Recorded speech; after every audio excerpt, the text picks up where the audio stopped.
Vandiperiyar POCSO കേസിൽ കോടതി വിധി ഞെട്ടിക്കുന്നതെന്ന് പ്രതിപക്ഷ നേതാവ് വി.ഡി. സതീശൻ. അന്വേഷണത്തിലെ പാളിച്ചകൾ വിധിന്യായത്തിൽ ചൂണ്ടിക്കാട്ടുന്നുണ്ട്. പ്രാഥമിക തെളിവുകൾ ശേഖരിച്ചില്ല, പിന്നീട് തെളിവുകൾ സംഘടിപ്പിക്കുകയായിരുന്നുവെന്നും വി.ഡി. സതീശൻ പറഞ്ഞു. 6 വയസ്സ് മാത്രം പ്രായമുള്ള ഒരു പെൺകുട്ടി ക്രൂരമായി കൊല്ലപ്പെട്ട കേസ് എത്ര ലാഘവത്തോടെയാണ് കേരള പോലീസ് കൈകാര്യം ചെയ്ത് പാർട്ടിക്കാരനെ രക്ഷപ്പെടുത്താൻ ശ്രമിച്ചത്. തെളിവുകൾ കൃത്യമായി ഹാജരാക്കിയില്ല. CPM ജില്ലാ നേതൃത്വമാണ് കേസ് അട്ടിമറിച്ചത്. പാർട്ടിയുമായി ബന്ധപ്പെട്ട ഒരാളെ രക്ഷിക്കാനുള്ള ശ്രമമാണ് നടന്നത്.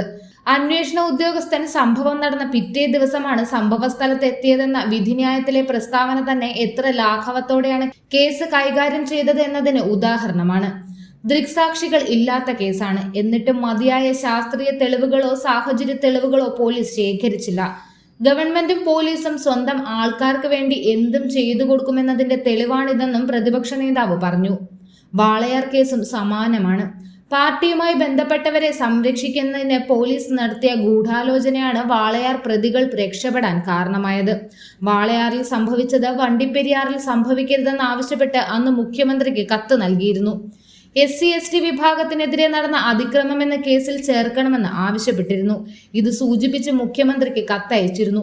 എന്നിട്ടും നടപടി ഉണ്ടായില്ലെന്നും പ്രതിപക്ഷ നേതാവ് പറഞ്ഞു. നീതി തേടിയുള്ള ആ കുടുംബത്തിന്റെ യാത്രയിൽ ഞങ്ങൾ ഒപ്പമുണ്ടാകും. കുടുംബത്തിന് എല്ലാ സഹായവും നൽകും. ഇന്നു തന്നെ വണ്ടിപ്പെരിയാറിലെത്തി കുട്ടിയുടെ കുടുംബത്തെ കണ്ട് ബാക്കിയുള്ള നിയമ നടപടികൾക്ക് വേണ്ടിയുള്ള എല്ലാ സഹായവും നൽകുമെന്നും വി.ഡി. സതീശൻ പറഞ്ഞു. പ്രതിപക്ഷം ശക്തമായ പ്രക്ഷോഭം സംഘടിപ്പിക്കും. ഇന്ന് വണ്ടിപ്പെരിയാറിൽ പ്രതിഷേധ സംഗമം ഉണ്ടാകുമെന്നും വി.ഡി. സതീശൻ പറഞ്ഞു. കേരളം നേരിടുന്ന സാമ്പത്തിക പ്രതിസന്ധിയെക്കുറിച്ചും പ്രതിപക്ഷ നേതാവ് വി.ഡി. സതീശൻ പ്രതികരിച്ചു. ധനപ്രതിസന്ധിക്ക് പ്രധാന കാരണം കൊടും കാര്യസ്ഥതയാണ്. കേന്ദ്ര നിലപാട് ഒരു കാരണം മാത്രമാണ്. ട്രഷറി താഴിട്ട് പൂട്ടി ധനമന്ത്രി ടൂറിലാണ്. ഉദ്യോഗസ്ഥരും ടൂറിലാണെന്നും വി.ഡി. സതീശൻ ആരോപിച്ചു.